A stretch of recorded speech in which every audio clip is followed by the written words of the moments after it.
Il-proposti tal-Partit Nazzjonalista huma ta' sostenn għal-Gżira Awċija. Kliem John Muscat mill-Gozo Tourism Association meta tkellem dwar il-proposti tal-Partit Nazzjonalista għal Għawdex fejn spjega li bħala assoċjazzjoni kull meta jkun hemm elezzjoni dejjem jippreżentaw proposti biex jgħadduhom lill-partiti politiċi.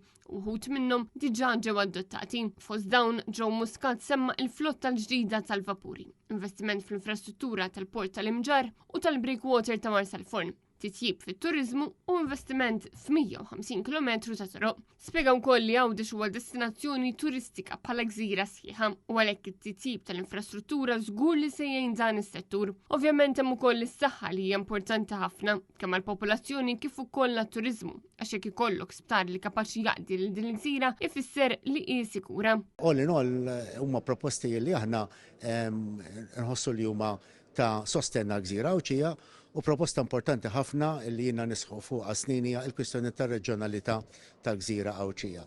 Nixtiequ naraw li bħala gżira ma nibqgħux biss distrett elettorali imma ikollna ċertu awtonomija, ċertu governanza reġjonali illi żgur li tkompli tagħtina progress ekonomiku u anke soċjali. Marija Borċ, Net News.